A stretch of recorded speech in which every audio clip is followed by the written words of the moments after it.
Saudara dan saudari terkasih, Injil kita hari ini diambil dari Injil Matius bab 15 ayat 1 sampai 2, dilanjutkan ayat 10 sampai 14.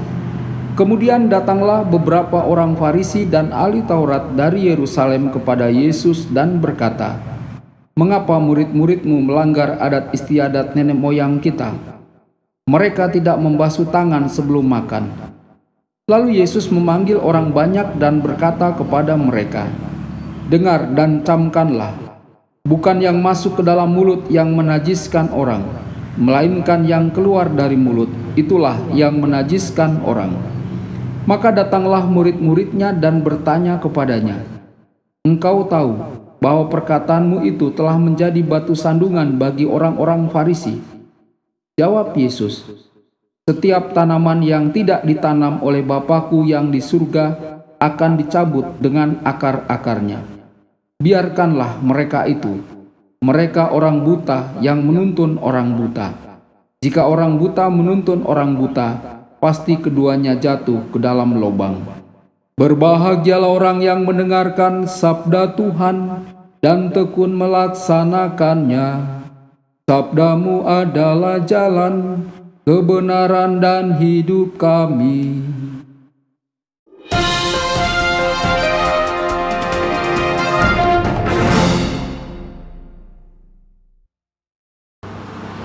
Saudara dan saudari terkasih dimanapun Anda berada, jumpa lagi dengan saya Romo Tedens dalam saluran Warta Kabar Sukacita. Semoga Anda semua tetap dalam keadaan sehat dan berbahagia. Saudara dan saudari, Injil kita hari ini diambil dari Injil Matius bab 15 ayat 1 sampai 2, dilanjutkan ayat 10 sampai 14. Injil hari ini menyajikan perdebatan antara Yesus dengan orang Farisi dan ahli Taurat mengenai hukum kesetiaan pada tradisi atau adat istiadat. Dalam bab 15, Yesus mau membantu orang-orang pada waktu itu dan para muridnya untuk memahami dengan lebih baik mengenai kesucian yang terkait dengan praktek cuci tangan sebelum makan. Ayat 1 sampai 2. Beberapa orang Farisi dan ahli Taurat mengkritik perilaku murid-murid Yesus. Mereka datang kepada Yesus dan bertanya, "Mengapa murid-muridmu melanggar adat istiadat nenek moyang kita? Mereka makan tanpa mencuci tangan terlebih dahulu." Saudara dan saudari, ada 3 hal yang mau dikatakan.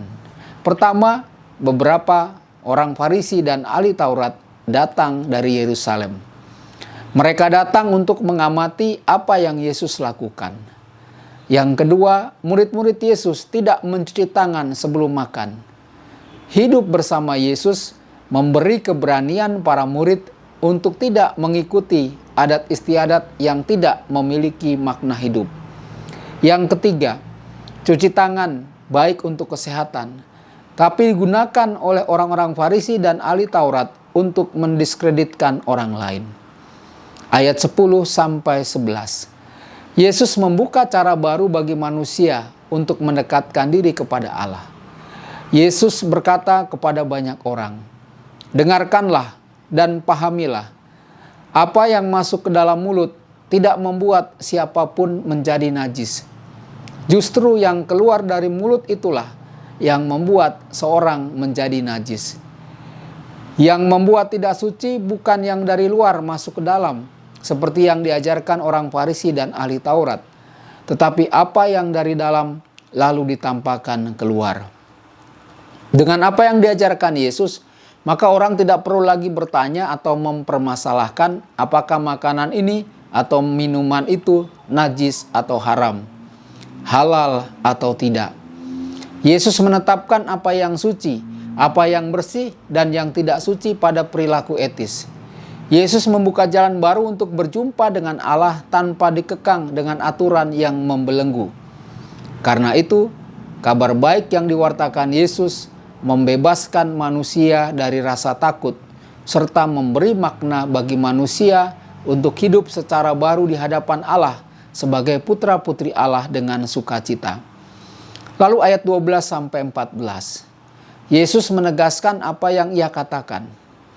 Para murid berkata kepada Yesus bahwa apa yang Yesus katakan telah mempermalukan orang Farisi dan ahli Taurat, Karena apa yang dikatakan Yesus berbeda dan bertentangan dengan apa yang diajarkan mereka kepada banyak orang.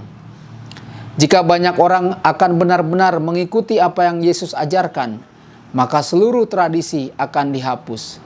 Dan orang-orang Farisi serta ahli Taurat akan kehilangan wibawa mereka dan sumber pendapatan mereka.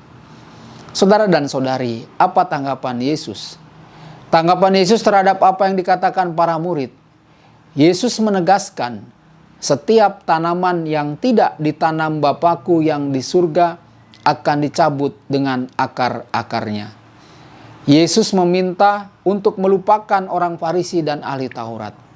Mereka adalah pemimpin buta. Jika satu orang buta membimbing orang buta, keduanya akan jatuh ke dalam lubang. Saudara dan saudari terkasih, semoga firman Tuhan hari ini menguatkan kita, dan kita bisa merefleksikan bahwa di hadapan Tuhan yang paling utama adalah belas kasih dan keselamatan manusia. Tuhan memberkati Anda semua. Sabda Allah adalah kebenaran. Sabda Allah adalah kehidupan. Mari kita mencintainya, mari kita menghayatinya. Ya Tuhan yang ku muliakan, sabdamu angkat resahku.